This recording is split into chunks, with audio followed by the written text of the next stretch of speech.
Yeah, okay. It's hard. It's just like, don't look there. It's just like, don't look there.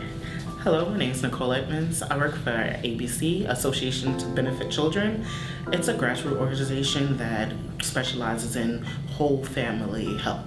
In my situation at home, my sister was the first one of our family to graduate high school. No GED, high school. And it was always a little healthy competition between her and I that she had no idea about. And I always wanted to do more then, initially.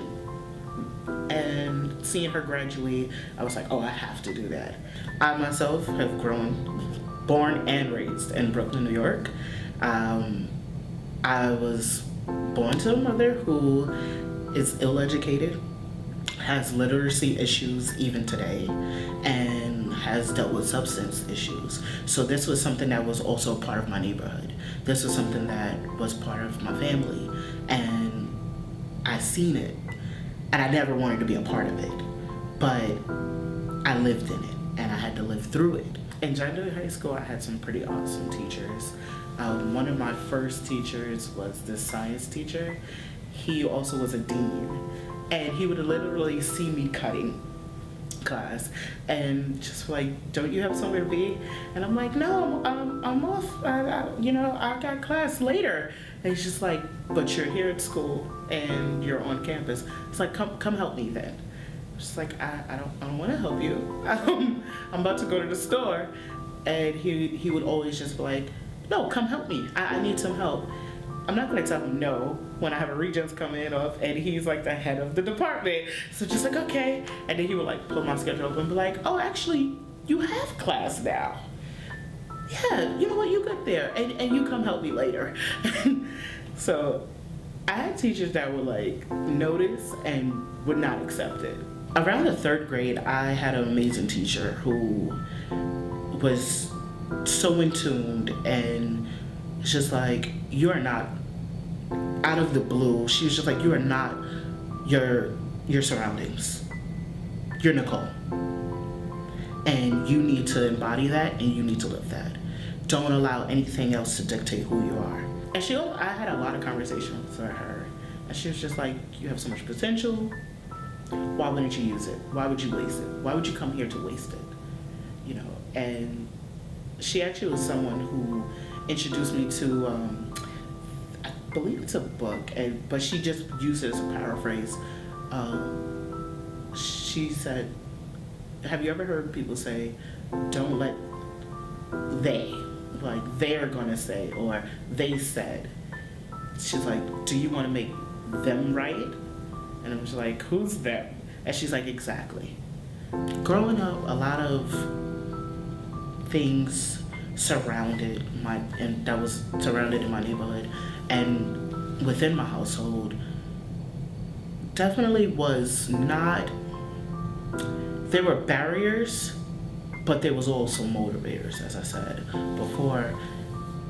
If you live in a household or see someone that deals with substance abuse, there's usually two routes you take. There's usually either you assimilate to it or you completely disengage from it. And I never wanted to be a part. And today I look back and I'm still in good relationships with many people that I went to like junior high and high school with. And I see many of them have these jobs that they didn't go to college for. And today I'm still going to school. I've gone back, I'm registered at Brooklyn College. And to further my education, I'm going to specialize in special education and psychology, because I do have a passion for dealing with children with special needs. And just working with children is a passion of mine because they literally are our future. It sounds so cliche, but if we don't have education and we don't embody it and show the youth how important it is, we are definitely looking for destruction and damnation, because a country cannot stand on finance alone. It needs education. The schools that I went to public school all the way through. Initially, I was born to the Flatbush area of Brooklyn, and I remember going to like preschool or pre-kindergarten, excuse me, pre-kindergarten, and because I kept getting sick, my mother took me out. So I did have delays. Like I was when we moved and it was time to go to like first grade, I don't feel like I was anywhere near on the same playing field as the rest of the students. But no one knew. They just thought that I did know. And because I was able to verbally communicate with everyone so easily, they didn't pay attention to the fact that she doesn't know what's on this paper. She doesn't know what we're asking her. They just listened to my dialogue and went ahead with it. And I went on. It's really on you to be your biggest advocate, because sometimes there's not going to be someone there to ask you, to request it for you, to present it to you, or to show you the way. So you have to be your biggest advocate. You have to actually ask for what you want and demand it, because it's out there and you deserve it. And you have to know you deserve it. If you don't like the situation that you see around you, you can change it. And you can be someone who want to stay within your neighborhood, because we need that. Too often enough, too many people leave home. I live in Brooklyn. I'm from Brooklyn. And once the resources start rolling in, I'm going to give back to Brooklyn, because I've gotten most of everything I have today from Brooklyn.